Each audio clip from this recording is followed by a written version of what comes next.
US delegation तो इस्लामाबाद नहीं आ सके। ईरान का डेलीगेशन आया, फॉरेन मिनिस्टर ने ना सिर्फ 20 घंटे स्टे किया और फिर वापस चले गए। तो इसका क्या मतलब है कि ये कोई फील्ड डिप्लोमेसी है? मुझे लगता है कि ये डिप्लोमेटिक एक शिफ्ट है इस्लामाबाद से ओमान और मॉस्को की तरफ। और ये कोई फेल्ड पीस टॉक्स या फेल्ड नेगोशिएशन तो हम इसको नहीं कह सकते, लेकिन ये हम इसको ये ज़रूर कह सकते हैं कि it is a kind of a strategic shift in the game. अब लास्ट 24 आवर्स में क्या कुछ हुआ, इसको हम ज़रा क्विकली अंडरस्टैंड करते हैं कि ईरान की फॉरेन मिनिस्टर इस्लामाबाद आए और उन्होंने पाकिस्तान के जो टॉप लीडरशिप है उनके साथ काफ़ी डिटेल मीटिंग और डिस्कशन होती रही। उसके बाद यूएस की तरफ से यूएस ने अपना जो विजिट है उसको कैंसिल किया और कोई भी डायरेक्ट नेगोशिएशन या डायरेक्ट टॉक यूएस और ईरान के बीच में पॉसिबल नहीं हुई। और आफ्टर दिस मूव ईरान ने क्या किया, ईरान यहाँ से निगोशिएशन के लिए और मज़ीद पीसफुल सेटलमेंट के लिए ओमान और रशिया की तरफ उन्होंने कंसल्ट किया। और इसका ये मतलब बिल्कुल भी नहीं है कि इस्लामाबाद का जो चैनल है वो फेल हुआ है, बट ये एक डिप्लोमेटिक पॉज इसको कह सकते हैं। चलिए इस गेम को समझने की कोशिश करते हैं। ये बेसिकली एक मल्टी स्टेज स्ट्रेटेजिक गेम है विद इनकम्प्लीट इंफॉर्मेशन। अब यहाँ पे प्लेयर दो हैं, एक तो यूएस है और दूसरा ईरान है। अब प्रॉब्लम क्या है, दोनों के पास स्ट्रेटेजी एक तो कॉपरेट करने की है और दूसरा डिफेक्ट है। इफ बोथ पार्टीज कॉपरेट तो इनको निगोशिएट करना पड़ेगा, और सेकेंडली इनको जो सीज फायर है उसको कंप्लाइंस करना पड़ेगा। लेकिन ऑन द अदर हैंड अगर ये डिफेक्शन की तरफ जाते हैं तो ब्लॉकेट कंटिन्यू रहेगी, एक प्रेशर बिल्टअप रहेगा दोनों के ऊपर, और एक इनडायरेक्ट एस्केलेशन है जो कि पॉसिबल होगी। अब हम इस सवाल की तरफ आते हैं कि ईरान ओमान या रशिया की तरफ क्यों गया? क्या ये एक रैंडम ही एक इसका डिसीजन था? नहीं, ऐसा बिल्कुल भी नहीं है। ये एक इसकी स्ट्रैटेजिक मूव है। इसको आइए समझते हैं गेम थ्योरेटिकल पर्सपेक्टिव से। देखिए, ओमान एक हिस्टोरिकली एक की मीडिएटर है और रिलायबल मीडिएटर है between Iran and the US.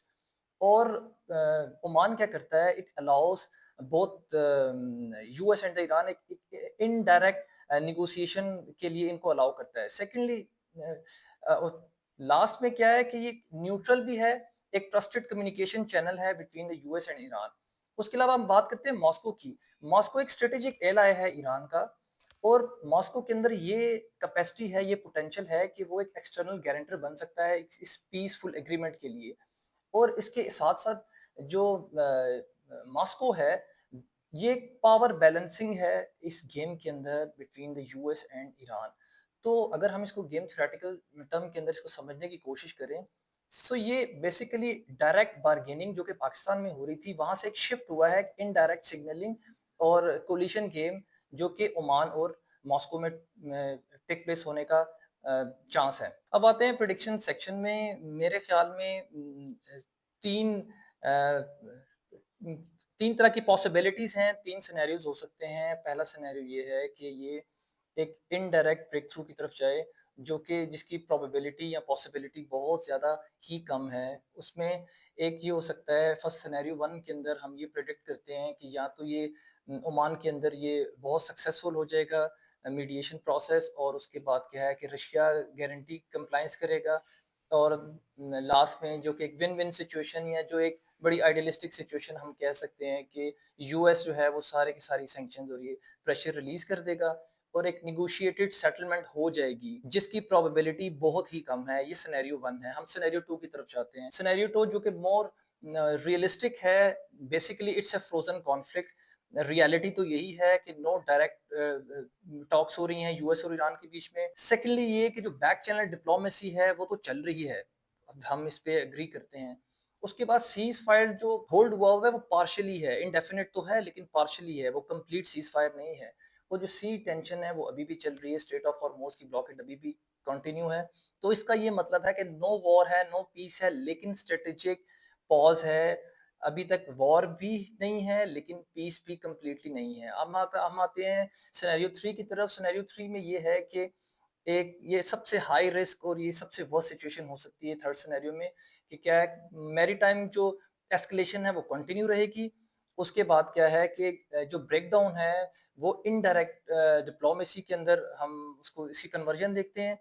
اور جو سیز فائر ہے وہ کولیپس کرتا ہے اور فائنلی کیا ہوگا، یہ ایک اسپل اوور افیکٹ ہوگا، جو سی ایسکلیشن ہے that will erupted, spill over effect ہوگا اور وہ لینڈ ایسکلیشن بھی اسٹارٹ ہو جائے گی اور again we will experience a return to a conflict. So this is not a diplomacy failing, this is a strategy evolving. So if you want game theory to decode the international conflicts in the real time, please subscribe to this channel.